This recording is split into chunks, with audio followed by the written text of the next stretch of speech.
Hello friends, my name is Krishna Sharma. I am an assistant professor in JSW Gravada Rewari. In this lecture, we are going to study about elementary mappings and conformal mappings. Mapping और transformation के definition से हम शुरू करते हैं।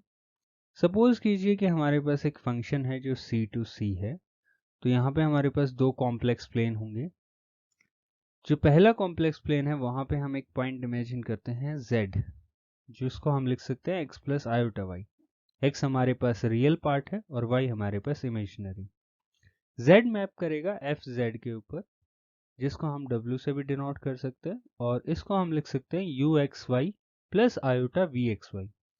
U x Y हमारे पास real part है एफ जेड का, और वी एक्स वाई हमारे पास इमेजिनरी पार्ट है। तो हम f को लिख सकते हैं f x y is equal to u x Y plus iota we x y. f को मैपिंग कहेंगे अगर हमारे पास जो u और v हैं वो कंटिन्यूअस हों और उनके पार्शियल डेरिवेटिव्स एग्जिस्ट करें। Let's study an example for that. Suppose करो एफ जेड है हमारे पास जेड स्क्वायर, जिसको हम लिख सकते हैं एक्स प्लस वाईटा वाई का होल स्क्वायर, जिसको हम फर्दर ओपन करके लिख सकते हैं x square minus Y square plus iota x. यहाँ से आप पहचान सकते हो कि यू एक्स वाई हमारे पास होगा X square minus Y square, V x Y होगा X Y. Since you x Y और वी एक्स वाई दोनों के कंटिन्यूस हैं और पार्शियल डेरिवेटिव्स हैं, तो इसलिए हम कह सकते हैं कि f एक मैपिंग या फिर एक ट्रांसफॉर्मेशन है। अब हम कुछ एलिमेंट्री मैपिंग्स देखेंगे। तो जो सबसे पहली मैपिंग है वो है हमारे पास ट्रांसलेशन। इसमें हम क्या करते हैं, कॉम्प्लेक्स प्लेन में किसी भी पॉइंट को ट्रांसलेट करते हैं, उसमें अल्फा ऐड कर देते हैं। एनालिटिकली इस चीज को समझते हैं। सपोज करो एफ जेड है हमारे पास you x Y plus iota we x Y. Z जैसे कि हमने पहले इमेजिन किया था X plus iota Y. Alpha कोई भी कांस्टेंट हो सकता है, तो उसकी वैल्यू मैं ए प्लस आयोटा बी ले रहा हूँ। जेड प्लस अल्फा को अगर आप कैलकुलेट करोगे तो आपके पास आएगा X plus A plus iota Y plus B. तो यहाँ से आपके पास क्लियर है कि यू एक्स वाई हमारे पास एक्स प्लस ए होगा एंड वी एक्स वाई हमारे पास वाई प्लस बी होगा। दोनों ही फंक्शंस हमारे पास कंटिन्यूअस हैं और उनके पार्शियल डेरिवेटिव एग्जिस्ट करते हैं, इसलिए ट्रांसलेशन एक मैपिंग है। यहाँ पे एक छोटा सा एनिमेशन है ट्रांसलेशन को समझने के लिए। तो ये हमारे पास ए कोऑर्डिनेट है, बी कोऑर्डिनेट है। अगर हम ए को चेंज करते हैं तो आप देख सकते हो कि ये हमारा जो रीजन है इसकी मैपिंग यहाँ पर इस रीजन में है। तो शेप चेंज नहीं हो रही है, लेकिन जैसे ही हम ए को चेंज करते हैं ये हॉरिजॉन्टली मूव करता है। लेकिन अगर हम बी को चेंज करेंगे तो ये वर्टिकली मूव करने लगेगा। नेगेटिव साइड में ये डाउनवर्ड जाएगा और पॉजिटिव साइड में अपवर्ड आएगा। आप इसको एक एनिमेशन से भी देख सकते हैं इस टाइप से।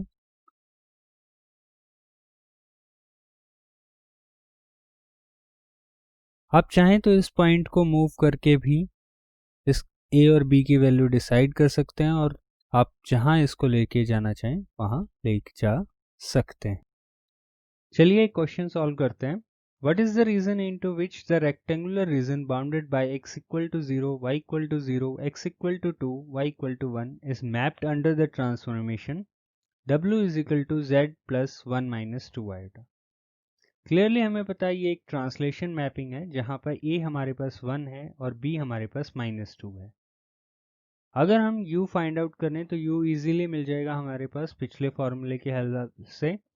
u is equal to x plus 1 and v हमारे पास होगा y माइनस 2। यहां से हम कह सकते हैं कि जो x इक्वल टू 2 वाली लाइन है वो मैप करेगी u इक्वल टू 3 के ऊपर। x इक्वल टू 0 वाली लाइन है वो मैप करेगी u इक्वल टू 1 के ऊपर। y इक्वल टू 0 वाली लाइन है वो मैप करेगी v इज इक्वल टू -2 के ऊपर। And y is equal to 1 वाली जो लाइन है वो मैप करेगी v इज इक्वल टू -1 के ऊपर। इस ग्राफ की हेल्प से आप देख सकते हैं x इक्वल टू 0 वाली जो लाइन है वो मैप कर रही है u इज इक्वल टू 1 के ऊपर। x इक्वल टू 2 वाली लाइन मैप कर रही है u इज इक्वल टू 3 के ऊपर। y इक्वल टू 1 वाली लाइन मैप कर रही है v इज इक्वल टू -1 के ऊपर। And y equal to 0 map कर रही है v इज इक्वल टू -2 के ऊपर। अब हम एक नई एलिमेंट्री मैपिंग को देखते हैं जो कि है रोटेशन। अगर आप z को x प्लस आयोटा y मानते हैं और e raise to power iota theta को cos theta plus iota sine theta, तो आप w इजीली कैलकुलेट कर सकते हैं सिंपल प्रोसीजर से, जहां से आपके पास u x y आ जाएगा x cos theta minus y sine theta and v x y आ जाएगा x sine theta plus y cos theta. Since हमारे पास u x y और v x y दोनों कंटिन्यूस हैं और इनके पार्शियल डेरिवेटिव्स हैं, so therefore ये जो रोटेशन है ये हमारे पास एक मैपिंग है। आप इसको एक डिफरेंट व्यू से भी देख सकते हैं। सपोज करो z को हम r e raise to power iota theta लें पोलर फॉर्म में और alpha e raise to power iota phi लें, तो हमारे पास जो w होगा वो z अल्फा हो जाएगा which is r e raise to power iota theta plus phi. तो बेसिकली आप रोटेशन में क्या कर रहे हो, फाई एंगल ऐड कर रहे हो। ये एक छोटा सा एनिमेशन है जिसमें आप रोटेशन को समझ सकते हो। तो यहाँ पे a जो है हमारा एंगल डिटरमाइन करेगा, इसको आप थीटा समझ सकते हो। और जैसे ही हम ए को चेंज करेंगे 15 डिग्री, 30 डिग्री, 45 डिग्री, तो आप यहाँ पे रोटेटिंग इफेक्ट देख सकते हैं। ठीक है, इसके साथ आप खेल सकते हो। आप z की वैल्यू चाहो तो चेंज कर सकते हो इसमें, तो fz की वैल्यू अपने आप चेंज हो जाएगी। चलिए क्वेश्चन करते हैं। Determine the region into which the triangular region bounded by the lines x equal to 0, y equal to 0 and x plus y equal to 1 mapped under the transformation w is equal to z e raised to power iota pi by 4। तो यहाँ पे आप देख सकते हैं कि जो हमारा थीटा है वो पाई बाई 4 है और पिछले फॉर्मूले से हम u x y निकाल सकते हैं जो हमारा होगा x minus y by root two and v x y हमारा होगा x plus y by root two. अगर हमारा x 0 हुआ तो u की वैल्यू आएगी minus one by root two y और v की वैल्यू आएगी one by root two y, जिससे हम कह सकते हैं v is equal to minus u हुआ। अगर हम y को 0 रखते हैं तो u और v दोनों की value one by root two x आएगी, जिससे हम कह सकते हैं कि v is equal to u होगा। और अगर हम x plus y equal to one रखते हैं तो v की वैल्यू होगी वन बाई रूट टू। इस ग्राफ की हेल्प से हम इस चीज़ को समझ सकते हैं। जैसे यहाँ पे हमारे पास जो लाइन है वो है x इक्वल टू 0 वाली लाइन, ये हमारी 45 डिग्री रोटेट हो जाएगी क्योंकि एंगल हमारा 45 डिग्री का है। तो यहाँ पे ये मैप करेगी u is equal to minus v line के ऊपर। Similarly y is equal to 0 map करेगा u is equal to v के ऊपर एंड y प्लस एक्स जो है वो मैप करेगा v is equal to root two के ऊपर। तो यहाँ पे आप इन लाइंस की हेल्प से इस चीज़ को समझ सकते हैं। हमारा जो नेक्स्ट बेसिक मैपिंग है वो है मैग्निफिकेशन, जिसको हम आर जेड करते हैं। यहाँ पे आर जो है हमारा पॉजिटिव होगा। तो सपोज करो जेड हमारा एक्स प्लस आयोटा वाई है और आर पॉजिटिव है, तो डब्ल्यू को हम लिख सकते हैं r x plus iota r y. तो यहाँ से हमारे पास यू एक्स वाई आ जाएगा आर एक्स और वी एक्स वाई आ जाएगा r y. Since you x Y और वी एक्स वाई हमारे कंटिन्यूस हैं और उनके पार्शियल डेरिवेटिव है, इसलिए मैग्निफिकेशन एक मैपिंग है। आप इसको एक डिफरेंट तरीके से भी देख सकते हैं। सपोज कीजिए कि z हमारे पास mod z E raise to power iota theta है। मोड z रिप्रेजेंट करता है इसकी लेंथ को और r पॉजिटिव है। तो जब हम w निकालते हैं तो हम लेंथ को r टाइम्स मैग्नीफाई कर देते हैं और एंगल पर कोई चेंज नहीं आएगा, इसलिए इसको मैग्निफिकेशन कहा जाता है। अब हम अपनी नेक्स्ट एलिमेंट्री मैपिंग की तरफ चलते हैं जो कि मैग्निफिकेशन एंड रोटेशन है। यहाँ पे w is equal to alpha z. Alpha कोई भी कॉम्प्लेक्स नंबर हो सकता है। अगर हम z को माने x प्लस आयोटा वाई और अल्फा को a प्लस आयोटा बी, तो w कैलकुलेट कर सकते हैं जो आएगा A X minus B Y plus iota A Y plus B X. यहाँ से यू एक्स वाई हमारे पास होगा A X minus B Y और वी एक्स वाई हमारे पास होगा A Y plus B X. Since you x Y और वी एक्स वाई दोनों कंटिन्यूस हैं और इनके पार्शियल डेरिवेटिव्स हैं, सो इसलिए अल्फा जेड हमारे पास एक मैपिंग होगी। इसको आप डिफरेंट तरीके से भी देख सकते हैं। सपोज कीजिए z हमारे पास है mod z E raise to power iota theta और अल्फा है r e raise to power iota phi. तो w हमारे पास होगा z अल्फा which is r times of mod z into e raise to power iota theta plus phi. यहाँ पे आप देख सकते हैं जो मोड है z का वो r टाइम्स ज़्यादा हो गया और जो एंगल है उसमें फाई एंगल ऐड हो गया। पर आप देख सकते हैं कि जो हमारा z और fz की वैल्यू किस हिसाब से चेंज होगी। अगर हम r को 2 टाइम्स करते हैं तो इसकी लेंथ आप देख सकते हैं 2 टाइम्स हो गई है, इससे डबल हो गई। r को अगर हम 1 से कम लाते हैं तो इसकी लेंथ कम होगी। और यहाँ पे फाई जो है वो हमारा एंगल रिप्रेजेंट कर रहा है जिस एंगल से ये चेंज हुआ है। तो अगर हम फाई को इंक्रीज करते हैं तो आप रोटेटिंग इफेक्ट देख सकते हो, 360 और 0 डिग्री पे ये सेम है। यहाँ पर ये 60 है। आप z को भी चेंज करते चले जाओगे तो उस हिसाब से आपका fz चेंज होता चला जाएगा, 60 डिग्री रोटेट हो जाएगा और 0.6 टाइम से उसकी जो लेंथ है वो मल्टीप्लाई हो जाएगी। चलिए क्वेश्चन करते हैं। Determine the region bounded by the lines x equal to 0, y equal to 0, x equal to 1, y equal to 2 mapped under the transformation w is equal to √2 e raise to power iota pi by 4z। यहाँ पे alpha जो है वो √2 e raise to power iota pi by 4 है, जिसको आप लिख सकते हैं √2 cos pi by 4 plus iota √2 sin pi by 4। Since cos pi by 4 और sin पाई बाय 4 की वैल्यू 1 बाय √2 होती है तो अल्फा की वैल्यू होगी 1 प्लस आयोटा। तो a हमारे पास 1 हो गया और b हमारे पास 1 हो गया। uxy जो है वो हमारे पास ax माइनस by होता है जो कि x माइनस वाई के इक्वल आ जाएगा, और vxy हमारे पास आ जाएगा bx plus ay which is x plus y. So uxy और vxy हमारे पास आ चुके हैं। तो जब x 0 होगा तो u की वैल्यू होगी माइनस वाई और v की वैल्यू होगी y, जिससे u is equal to minus v. जब y हमारे पास 0 होगा तो u की वैल्यू होगी x एंड v की वैल्यू होगी x, तो u is equal to v आ जाएगा। जब x की वैल्यू 1 होगी तो u की वैल्यू होगी 1 माइनस वाई और v की वैल्यू होगी 1 प्लस वाई। तो u प्लस v अगर हम ऐड करते हैं इनको तो हमारे पास 2 के इक्वल आ जाएगा। जब y की वैल्यू 2 है तो u की वैल्यू होगी x माइनस 2 एंड v की वैल्यू होगी x प्लस 2, जिससे हमें मिलेगा v minus u is equal to 4। इस ग्राफ की हेल्प से हम देख सकते हैं y इक्वल टू 0 वाली line v equal to u पे मैप कर रही है, x इक्वल टू 0 वाली line v is equal to minus u पे मैप कर रही है, x इक्वल टू 1 वाली line v plus u is equal to 2 पे मैप कर रही है, एंड y इक्वल टू 2 वाली line v minus u is equal to 4 के ऊपर मैप कर रही है। सेकेंड चीज आप नोट कर सकते हो कि ये जो स्क्वायर है इसको हमने 45 डिग्री रोटेट किया है, यहाँ पे 45 डिग्री आप रोटेशन किया है और √2 टाइम्स इसका एरिया हमने इंक्रीज कर दिया है, इसलिए इस मैपिंग को हम कहते हैं रोटेशन एंड मैग्निफिकेशन। जो हमारे नेक्स्ट एलिमेंट्री मैपिंग है वो है इन्वर्जन, जिसको हम कहेंगे w is equal to 1 bye z।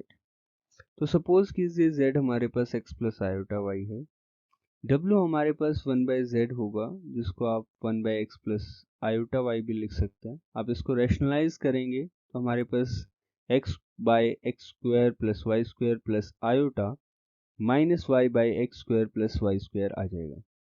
तो यहाँ से हमें क्लियर है कि uxy हमारे पास x by X square plus Y square है और vxy हमारे पास minus Y by X square plus Y square. Since uxy और vxy दोनों कंटिन्यूस हैं, उनके पार्शियल डेरिवेटिव्स हैं, डोमेन जो है हमारी वो है R2 माइनस सिंगलटन 0, तो इसलिए इन्वर्जन जो है वो हमारे पास एक मैपिंग है। इसको आप एक डिफरेंट तरीके से भी देख सकते हैं। सपोज कीजिए z हमारे पास है mod z e raise to power iota theta, तो w हमारे पास होगा 1 bye z which is equal to 1 by mod z e raise to power iota minus theta. तो बेसिकली हमने क्या किया, थीटा को हमने चेंज कर दिया माइनस थीटा से, बेसिकली हमने इसको रिफ्लेक्ट कर दिया y एक्सिस के अलोंग, और जो इसकी नॉर्म थी, इसका जो मोड था मोड z वो 1 बाय मोड z चला गया। यह हमें ये बताता है कि अगर इसकी लेंथ सर्कल के अंदर है, एक यूनिट सर्कल के अंदर है, तो इसकी जो लेंथ है वो इंक्रीज हो जाएगी, और अगर इसकी लेंथ 1 से ज्यादा है तो वो सर्कल के अंदर आ जाएगी। यहाँ पे सपोज कीजिए हमारे पास ये z है जो यहाँ पे पॉइंट है। सो फर्स्ट स्टेप हम क्या करेंगे, इन्वर्जन के लिए इसको y एक्सिस के अलोंग रिफ्लेक्ट करेंगे, तो हमारे पास आ जाएगा 1.655 माइनस 1.53। अब हम क्या करेंगे, यहाँ पे जो ये वेक्टर है इसकी लेंथ को 1 बाय r टाइम्स कर देंगे, तो r हमारे पास था 2.25, 1 बाई आर है 0.44, तो 0.44 लेंथ इन दिस डायरेक्शन। तो इस तरीके से आप इस z की वैल्यू को चेंज करके डिफरेंट fz की वैल्यूज निकाल सकते हो। यहाँ पे आप एक चीज और नोट कर सकते हो, जैसे ही z को हम सर्कल के अंदर लेके आएंगे fz बाहर चला जाएगा, क्योंकि 1 बाई आर की वैल्यू 1 से ज्यादा हो जाएगी। आप बाउंड्री लाइन पे लेके आओगे तो 1 बाई fz की जो वैल्यू है वो आपके पास सर्कल के ऊपर आ जाएगी, ऑलमोस्ट इक्वल आ जाएगी। तो इस टाइप से आप इन्वर्जन देख सकते हैं। जैसे ही मैं इसको नीचे लेके आऊंगा, रिफ्लेक्शन जो है हमारा वो ऊपर चला जाएगा। ठीक है, तो इस टाइप से आप इसमें डिफरेंट वैल्यूज के साथ डिफरेंट चीजें ट्राई कर सकते हैं। चलिए क्वेश्चन करते हैं। Find the image of the infinite strip 1/4 less than y less than 1/2 under the transformation w is equal to 1/0। तो यहाँ पे हमें दिया गया है कि y जो है वो 1/4 लेस देन 1/2 के बीच में है। तो हम सबसे पहले तो u(x, y) देख सकते हैं, वो हमारे पास होगा x/x प्लस वाई स्क्वेयर, और v(x, y) होगा -y/x square plus Y square. तो u/v निकालते हैं। बेसिकली हमारा एम है कि हम y की वैल्यू u और v की टर्म्स में निकाल पाएं। तो u/v निकालते हैं तो वो होता है -x/y। यहाँ से हम x की वैल्यू निकाल सकते हैं जो होगी -uy/v। इस वैल्यू को हम vxy की वैल्यू में पुट करते हैं तो हमारे पास जो v है वो इस टाइप से आ जाएगा, और फर्दर छोटे से कैलकुलेशंस के बाद y की वैल्यू जो है वो आ जाएगी -v/v square plus u square. अब यहाँ पर आप देख सकते हैं कि अगर हम y को ग्रेटर देन 1/4 लेते हैं, इसका मतलब है कि v/v square plus vu square जो कि नेगेटिव है वो ग्रेटर देन 1/4 होगा। इसको सिंपल एल्जेब्रिक एक्सप्रेशंस हम यूज करेंगे तो हमारे पास आ जाएगा v square plus u square plus 4v is less than 0, जिसको हम लिख सकते हैं u square plus v plus 2 का whole square is less than 4। Basically ये एक सर्कल है जहाँ पे जिसका सेंटर जो है वो है 0, -2 और जिसकी रेडियस 2 है, तो उसके अंदर का पोर्शन है ये। इसी तरीके से अगर हम y को लेस देन 1/2 लेते हैं तो सिंपल सी कैलकुलेशंस के बाद हमारे पास आ जाएगा v square plus u square plus 2v is greater than 0, जिसको हम लिख सकते हैं u स्क्वायर प्लस v प्लस 1 का whole square is greater than 1। Basically ये हमारे पास एक सर्कल है जिसकी रेडियस 1 है और सेंटर है 0, -1 और इससे बाहर वाला रीजन है। तो जो हमारा रीजन आएगा वो इन दोनों रीजन्स में जो कॉमन रीजन है वो आएगा। चलिए इस ग्राफ की हेल्प से हम इस क्वेश्चन को समझते हैं। जो लेफ्ट साइड में है वो हमारे पास इनफाइनाइट स्ट्रिप है 1/4 less than y less than 1/2, और जो राइट साइड में है वो हमारे पास रीजन है जहाँ पे ये मैप कर रहा है। तो रीजन के लिए यहाँ पे जो इनर सर्कल है वो है सेंटर जिसका है 0, -1 और रेडियस 1 है जिसका हमें आउटर रीजन लेना था, और जो ये आउटर सर्कल है इसकी रेडियस 2 है और इसका जो सेंटर है वो है 0, -2, इसका हमें इनर रीजन लेना था। तो दोनों का जो कॉमन रीजन है वो हमारे पास शेडेड रीजन में है। अब हम पढ़ेंगे कन्फॉर्मल मैपिंग के बारे में। एक ट्रांसफॉर्मेशन को कन्फॉर्मल तब कहेंगे अगर वो सेंस ऑफ रोटेशन हमारी प्रिजर्व करे। मैथमेटिकली स्पीकिंग हमारे पास limit z tends to a mod of fz minus fa divided by mod of z minus a exist करे, एज वेल एज द जो मैग्नीट्यूड ऑफ द एंगल है उसको भी वो प्रिजर्व करे। इसको एक एग्जांपल से समझते हैं। सपोज कीजिए कि हमारे पास एक z प्लेन है, यहाँ पे हमारे पास दो कर्व हैं c1 एंड c2 जो इंटरसेक्ट करते हैं पॉइंट z0 के ऊपर। इन दोनों कर्व्स के बीच का जो एंगल है वो α1 है। सपोज करो ये कर्व्स जो मैप करते हैं वो c1 डैश और c2 डैश के ऊपर मैप करते हैं अंडर द ट्रांसफॉर्मेशन fz। इनका पॉइंट ऑफ इंटरसेक्शन है w0। इनके बीच का एंगल है α2। अगर ये मैपिंग कन्फर्मल हुई तो α2 α1 के इक्वल होगा, दूसरी चीज आप यहाँ पे नोट कीजिए कि जो अल्फा 1 है वो C1 से C2 की तरफ है, इट मीन्स एंटी क्लॉकवाइज, और अल्फा 2 भी C1 डैश से C2 डैश की तरफ है, इसका मतलब एंटी क्लॉकवाइज। तो इस चीज को हम बोलते हैं सेंस ऑफ रोटेशन। तो एक कन्फर्मल मैपिंग वो होती है जो सेंस ऑफ रोटेशन को as well as magnitude of the angle को प्रिजर्व करे। अभी हम एक थ्योरम प्रूव करेंगे जिसकी स्टेटमेंट है the necessary and sufficient conditions for a transformation fz to be conformal is that fz is analytic and f dash z is not equal to 0। कहने का मतलब ये है कि अगर कोई मैपिंग कन्फर्मल है तो वो एनालिटिक भी होगी और वहां पर उसका डेरिवेटिव नॉन जीरो होना चाहिए, और कन्वर्स भी इसका ट्रू है। इसका मतलब है कि अगर कोई फंक्शन एनालिटिक है और उसका डेरिवेटिव वहां पर नॉन जीरो है तो वो कन्फर्मल होगा। सपोज करो हमारे पास दो प्लेन हैं, z plane and w plane. C1 और C2 हमारे पास दो कर्व्स हैं z प्लेन में जो मैप कर रहे हैं C1 dash and C2 dash के ऊपर। z नोट हमारे पास पॉइंट ऑफ इंटरसेक्शन है C1 एंड C2 का, w नोट हमारे पास पॉइंट ऑफ इंटरसेक्शन है C1 dash and C2 dash का। सपोज करो T1 एंड T2 टेंजेंट्स हैं at z not corresponding to the curve C1 and C2 respectively. इसी तरीके से T1 डैश और T2 डैश हमारे पास टेंजेंट्स हैं W नोट के ऊपर corresponding to the curve C1 dash and C2 dash. T1 and T2 angle बना रहे हैं alpha 1 and alpha 2 with positive real axis. T1 dash and T2 dash angle बना रहे हैं beta 1 and beta 2 with positive real axis. So हमारे पास curve C1 और C2 के बीच में एंगल हो गया alpha 1 minus alpha 2, and C1 dash and C2 dash के बीच में एंगल हो गया बीटा 1 माइनस बीटा 2। सपोज कीजिए Z1 हमारे पास एक पॉइंट है C1 कर्व के ऊपर जो मैप कर रहा है W1 के ऊपर। अब हमें एक पॉइंट लेना है Z2 C2 कर्व के ऊपर इस तरीके से कि Z1 माइनस Z2 नॉट का जो डिस्टेंस है वो Z2 माइनस Z नॉट के इक्वल हो, और Z2 मैप करेगा W2 के ऊपर। जो एंगल है आर्ग्यूमेंट है Z1 का उसको हम θ1 ले सकते हैं, और आर्ग्यूमेंट ऑफ Z2 को हम θ2 ले सकते हैं। इसी तरीके से आर्ग्यूमेंट ऑफ W1 φ1 है एंड आर्ग्यूमेंट ऑफ W2 φ2 है। यहाँ पे हम अज्यूम करते हैं Z1 minus Z nought is R e raise to power iota θ1, Z2 minus Z nought is equal to R e raise to power iota θ2।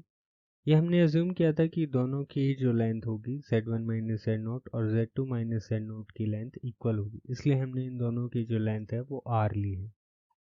W1 minus W nought की is equal to L1 e raise to power iota φ1 and W2 minus W nought is equal to L2 e raise to power iota φ2। As R approaches 0, जैसे ही R 0 को approach करेगा θ1 alpha को approach करेगा, जो कि आप इस ग्राफ से देख सकते हैं। Z1 अलोंग दिस कर्व जब आएगा तो θ1 आपका अल्फा 1 को अप्रोच करेगा। सिमिलरली θ2 अल्फा 2 को अप्रोच करेगा। जैसे ही Z1 Z नोट को अप्रोच करेगा यहाँ पे W1 W नोट को अप्रोच करेगा, जिससे W1 माइनस W नोट की जो लेंथ है वो 0 को अप्रोच करेगी। तो इसलिए जैसे ही R 0 को अप्रोच करेगा L1 0 को अप्रोच करेगा, दिस इंप्लाइज φ1 बीटा 1 को अप्रोच करेगा। सिमिलरली φ2 बीटा 2 को अप्रोच करेगा। f डैश z नोट हमें जैसे कि पता है वो होता है limit z tends to z not fz minus f of z not whole divided by z minus z not. हम z को z1 रखेंगे तो हमें f डैश z नोट की जो वैल्यू है वो मिलेगी limit z1 tends to z nought w1 minus w nought whole divided by z1 minus z nought, जिसको हम फर्दर सिंप्लीफाई करके लिख सकते हैं limit z1 tends to z nought L1 by r e raise to power iota φ1 minus θ1। अब हमें f dash z nought की value पता है, but f dash z nought not equal to 0 होगा, ये भी हमें पता है। तो इसलिए हम f डैश z नोट को लिख सकते हैं r e raise to power iota lambda. अगर हम इसको कंपेयर करते हैं अपनी वैल्यू से तो लैम्डा की जो वैल्यू आएगी वो होगी limit z1 tends to z0 phi1 minus theta 1। जैसा कि हमें पता है z1 z0 को अप्रोच करेगा तो हमारे जो r है वो 0 को अप्रोच करेगा। दिस इम्प्लाइज थीटा 1 अल्फा 1 को अप्रोच करेगा और phi1 बीटा 1 को। ये हम पहले भी एक्सप्लेन कर चुके हैं। सो इसलिए हमारे पास लैम्डा की वैल्यू बीटा 1 माइनस अल्फा 1 आ जाएगी। सिमिलरली अगर हम z को z2 लेते हैं तो हमारे पास लैम्डा की वैल्यू आएगी बीटा 2 माइनस अल्फा 2। दोनों वैल्यूज को कंपेयर करने पे हमारे पास beta 1 minus beta 2 alpha 1 minus alpha 2 के इक्वल आ जाएगा। दिस शोज दैट जो एंगल है C1 डैश और C2 डैश के बीच में एट W0 वो किसके इक्वल है? जो एंगल है C1 और C2 का एट Z0 के। सो ये हमें प्रूव करता है कि जो हमारी जो मैपिंग है अगर हम उसको एनालिटिक मानते हैं और F डैश Z0 वहाँ पे 0 नहीं है तो वो कन्फर्मल मैपिंग होगी। अब हम प्रूव करेंगे अपनी नेसेसरी कंडीशंस। तो इसके लिए हम एज्यूम करते हैं कि हमारा जो fz है वो है ux प्लस आयोटा vxy और ये कन्फर्मल मैपिंग है और f एक ट्रांसफॉर्मेशन जो हम ऑलरेडी एज्यूम कर रहे हैं।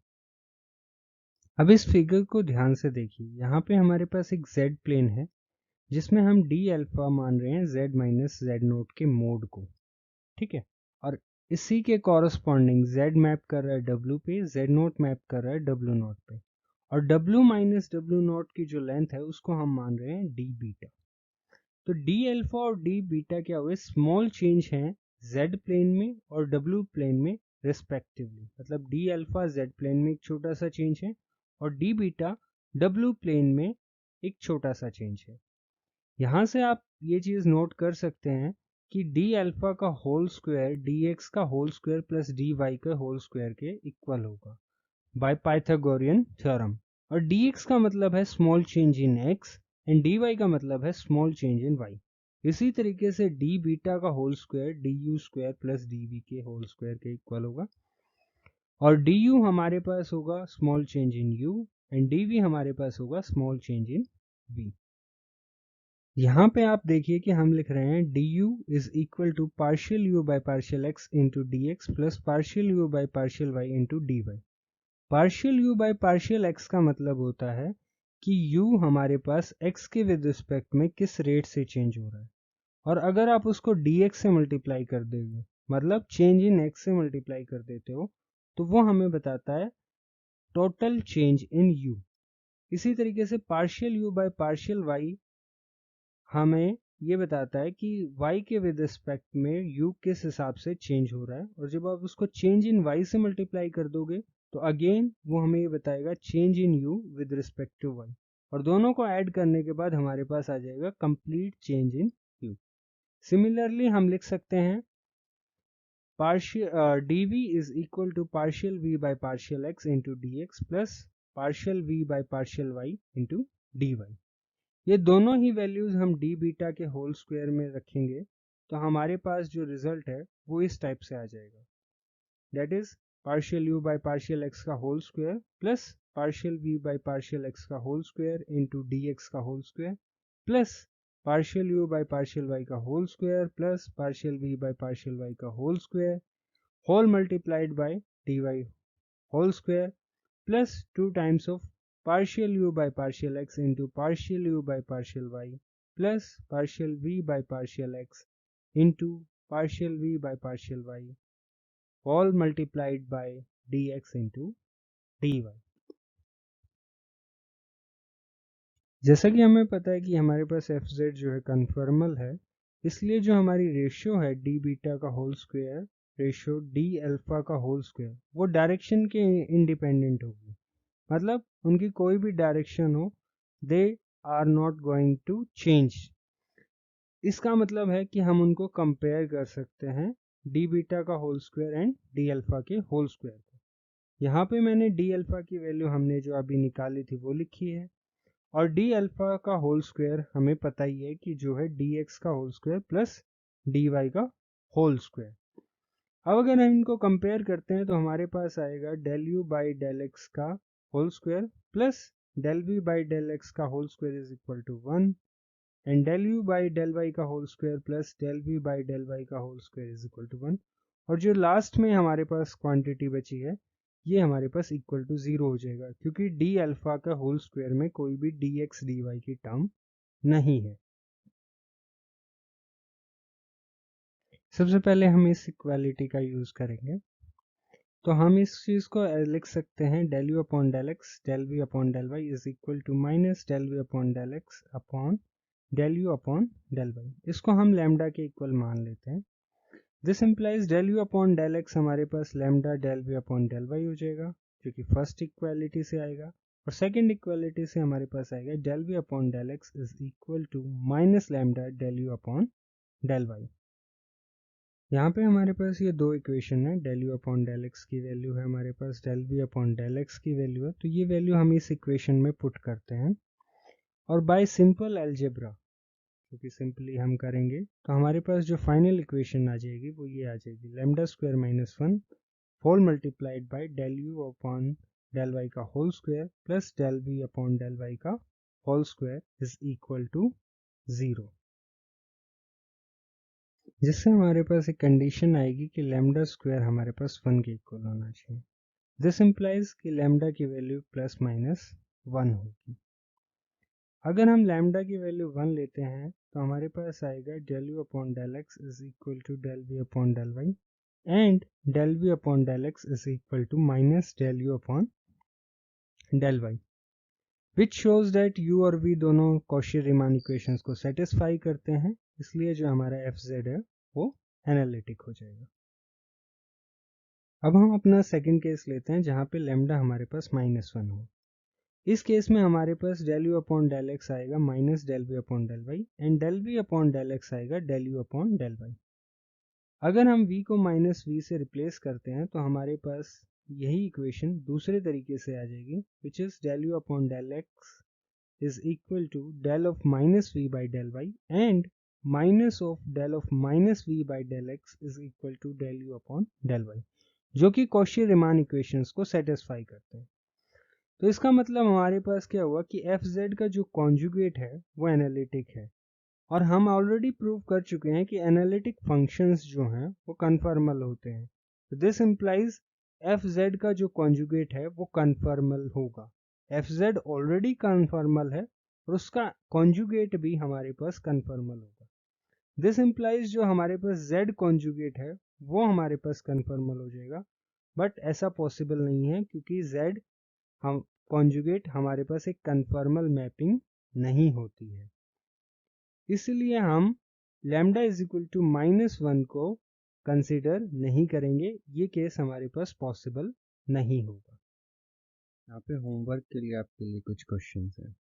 Determine the region into which the rectangular region bounded by the lines x equal to 0, y equal to 0, x equal to 1, y equal to 2 is mapped under the transformation w1 is equal to z plus 1 plus iota and w2 is equal to z plus 2 minus iota. Second question है, determine the region into which the rectangular region bounded by the lines x equal to 0, y equal to 0, x plus y equal to 1 is mapped under the transformation w1 is equal to e raised to power iota pi by 4 into z and w2 is equal to 2z. Third question है, find the image of the infinite strip 0 less than y less than 1 by 2 under the transformation w is equal to 1 by z. Fourth question है आप लोगों के लिए, the coefficient of magnification for the conformal mapping at z naught is given by mod of f dash z naught and the angle of rotation is given by argument of f dash z naught. Find the coefficient of magnification and angle of rotation for the transformation z square at 2 plus iota and 2 plus 3 iota. इस lecture में इतना ही, मिलते हैं next lecture में। Thank you.